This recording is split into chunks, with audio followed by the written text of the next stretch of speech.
Hey, what's going on, CPAP Nation? Rich here, and I'm going to discuss the benefits of a heated tubing versus a standard tubing. Heated tubing, I have white here. Black is the standard tubing.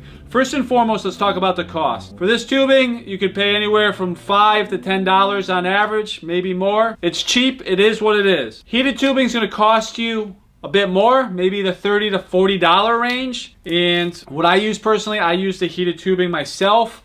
I recommend it to all the patients, people who are on a budget, who really don't have the extra money for this, whether their insurance doesn't cover it or maybe high copays, high deductibles, they will go with a standard tubing.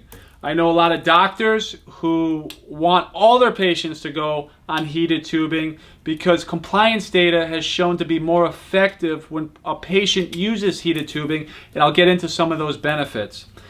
So let's start with standard tubing. Let's start with the person this will work better for over the heated tubing. My dad, for example, he loves putting ice cubes in his humidifier tank and running the air and having a nice cool pressure coming in at him. He's going to use a standard tubing all day long. It doesn't make sense for him to use a heated tubing.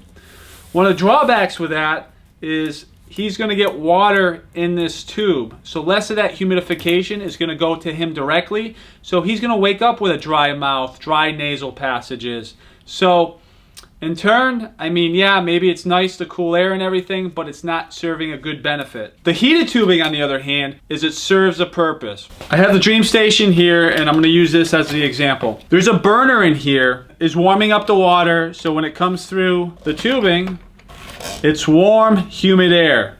If you have a standard tubing on here, it's going through a cold tube. Water is just going to condense and it's going to form what we call in the respiratory world as rainout. So that is not going to get to you.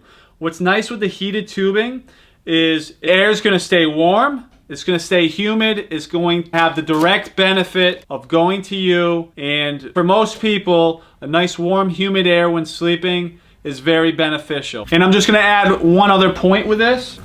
Is anytime you have condensation, water, rain out, moisture in this tube, 24 hours a day, even if you drain it out in the morning, it's a bacteria breeding ground. So you're setting yourself up for possibly respiratory nasal infections. Where on the heated tubing, on the other hand, because it's got a heated coil throughout, it's going to evaporate that condensation. Most of that condensation is going to go directly to you. So a heated tubing, in the end, is going to be more hygienic. I recommend this. If you guys have the money to spend the $30 or $40 on the heated tubing, do so. If you're a guy who doesn't want to use the humidifier, or you like to put the ice cubes in the humidifier like my dad does, go with standard tubing all day long. Hope that helps, guys. Hey, I appreciate all the support. Hit subscribe, guys. I love it. A lot more videos to come. Sleep well, everybody. You got any questions, leave them in the comment section. Thank you.